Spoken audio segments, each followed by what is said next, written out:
Every year, 23% of people abandon their New Year's resolutions after just 1 week.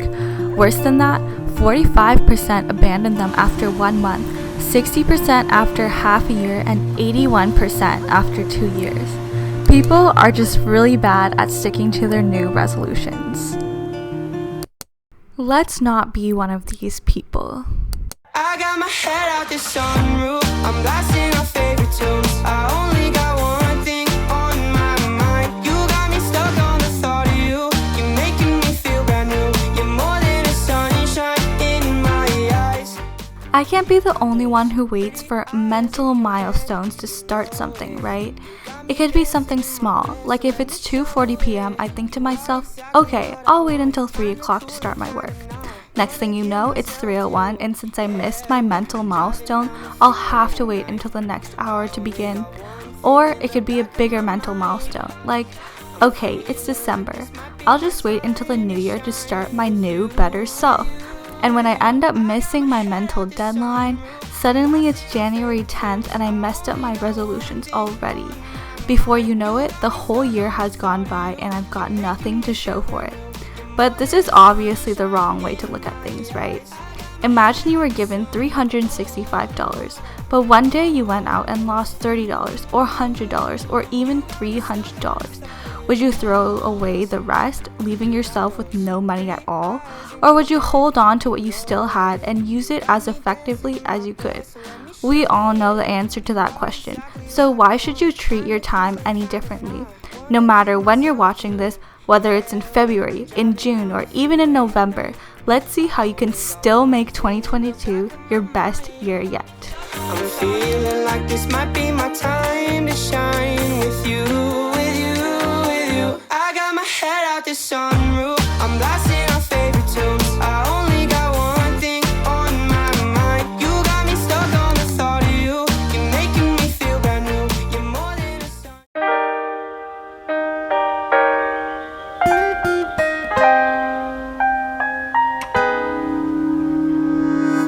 Daydreaming got me thinking that this can all be true.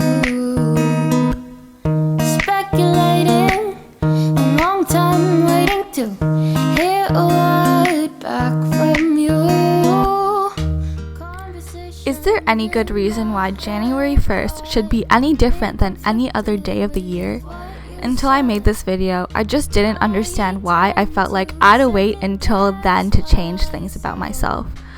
I should be able to just start working out or eating better tomorrow, right? It can't be that hard. Well, it turns out there's actually a psychological phenomenon at play here, but thankfully it's one that we can use to our advantage. Here's how it works. Psychologists have found that when we picture our life, we don't think of it as an unbroken chain of events. Instead, we tend to craft a narrative. This means we divide our life into chapters marked by important dates like New Year's or our birthday. These are called temporal landmarks, which we actually use to create fresh starts for ourselves. These are really important because they help us put distance between the present and our past mistakes, allowing us to reinvent ourselves for the better. I'm not the person who sat at the couch for an entire year. That's the old me. The new me eats well, sleeps well, and gets herself in the gym. The question is, though, how can we trigger this effect on our own and avoid having to wait until January 1st each time we want to do better? Well, studies have shown that we can actually use the power of framing to create our own temporal landmarks throughout the year. The key is to use your creativity to transform things in your favor. Look at it like this. Maybe this upcoming weekend marks 1 month since you last went to the gym. Wouldn't it be a great time to get a workout in? Or maybe there's a day this week that comes exactly 4 months before the start of exams. Why not use that as motivation to spend less time on social media and more time studying? You can even use this very video to separate your past you from your future you. You can start writing a new chapter in the book of your life today. Just follow me. Now that you've flipped the page, it's time to make some resolutions. Not all resolutions are created equal though, so let's see what we can do to really make them stick. There's nothing we can't do, 'cause I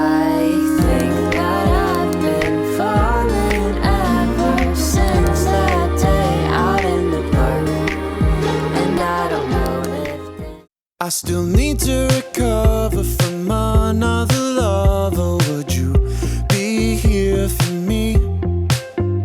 Never met your parents, not even your mother, but let's see. How can we make it so that once we make our resolutions, we actually stick to them?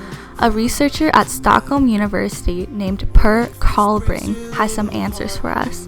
In his study, he looked at two different kinds of resolutions: avoidance resolutions and approach resolutions. Avoidance resolutions are when we tell ourselves to stop doing something, like when I tell myself to stop spending so much time on Instagram.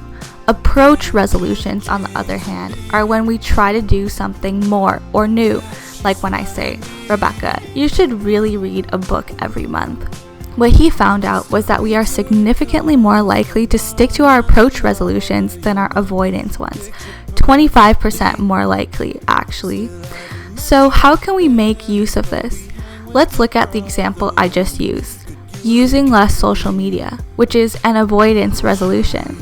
That doesn't sound very fun, right? What am I even supposed to do instead? What Karlbring says is that we should reframe this resolution into something more positive, something that motivates us. So instead of saying, spend less time on social media, I can say, "Rebecca, spend at least 30 minutes each day reading your new book." That way, I'll be doing something that's really good for me, and I'll be spending less time refreshing my feed on Instagram. It's a win-win, right? I certainly think so. But what if our resolutions don't all work right away?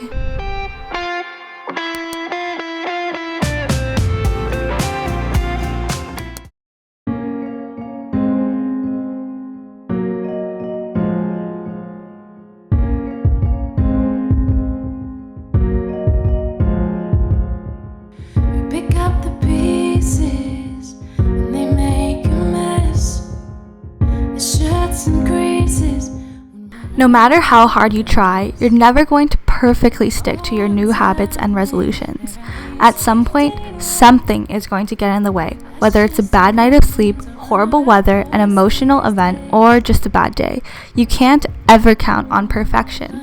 Like I said last week, if we hold ourselves to an impossible standard, then we will always end up disappointed. There's just no way around that. So when you do slip up, here's what to do. The most important thing is to avoid catastrophizing. Don't lose your enthusiasm for your resolutions just because you forgot to go on your walk or didn't read for a day or got up a little later than you wanted to. Sticking to your resolution doesn't mean being perfect. It just means being better than your past self from your previous chapter. No matter what, don't allow yourself to throw away all the progress you've made so far. Instead, be proud of it.